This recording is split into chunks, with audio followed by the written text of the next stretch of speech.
Room ভাতের সব ভাড়াতে সকালে উদয় হয়ে আয় কেন? এই বোর্ডিং হাউসের সবাই তাতা নম্বর দরজাটা এড়িয়ে চলে কেন? রুম বাঁকাতে মাঝরাতের পর আয়নায় দেখতে কেউ সাহস করে না কেন? এখন রাত 5টা বাজে। পূর্ণ বোর্ডিং হাউসের ছাদে বৃষ্টি পড়েছে। সীমা এক নতুন কলেজ ছাত্রী। বাড়ির মালিক তার হাতে একটা মোর্চে ধরা চাবি দিলেন। তিনি সতর্ক করে বললেন, রুমটা রাতে কখনো দরজা খুলবে না। সীমা হেসে উঠল, ভূতের গল্প, হুরমাশায়। কিন্তু মাঝরাতে তার রুমমেট জান্নাত ফিস ফিস করে বলল, এখানে একটা মেয়ে মারা গিয়েছিল ঠিক আজকের রাতে। হঠাৎ দরজার নিচ দিয়ে ঠান্ডা কুয়াশা ক্রিপিং করে ভেতরে ঢুকতে লাগলো।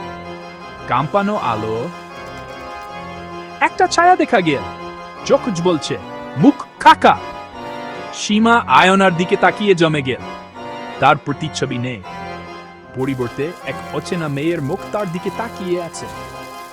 তুই আমার জায়গা নিয়েছিস, তুই আমার জায়গা নিয়েছিস, কোনটা স্পোর্টকে শোনাচ্ছে, আর আমি এতে পারছি না, প্রতিশোধ না নিয়ে। সকাল হলো, রুম টা খালি, শুধু একটা বার্তা রয়ে গেছে, আয়নায় আচরণ। রুম তো কখনো খালি থাকে না।